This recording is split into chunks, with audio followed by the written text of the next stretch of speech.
Una ragazzina allunga la mano verso il campanello della caserma dei carabinieri di Pieve di Soligo, altre le sono attorno e c'è chi riprende la scena con lo smartphone.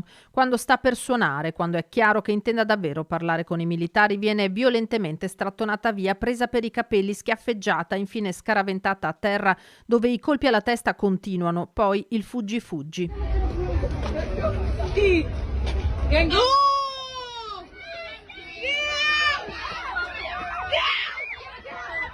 Il violento episodio nel tardo pomeriggio di giovedì, protagoniste 3 giovanissime, 3 tredicenni, alunne di terza media, una delle quali si sarebbe decisa a parlare con i militari o avrebbe quantomeno minacciato di farlo per via proprio di foto e video postati sui social da parte di un'altra ragazzina.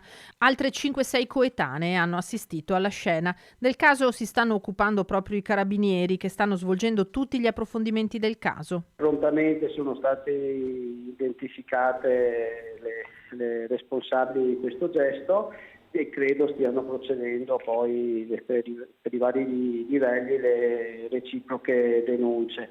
C'è questo video, ci sono le immagini poi del circuito della caserma, quindi il fatto di per sé ha tutta la sua chiarezza e evidenza. La tredicenne picchiata ha dovuto ricorrere alle cure del pronto soccorso per un trauma cranico e le escoriazioni a un ginocchio. Il video del pestaggio è subito circolato tra i ragazzi. Da quello che so anche le famiglie sono state invitate già in caserma, però su questo bisogna attendere un po' la relazione che faranno i carabinieri nei prossimi giorni. Incontrerò sicuramente, non appena ci sarà stata chiarezza sui fatti, sicuramente la ragazza che è stata picchiata. Poi credo che nei confronti di chi si è reso protagonista di questo fatto vadano assunti dei provvedimenti, vedremo quali l'autorità giudiziaria deciderà.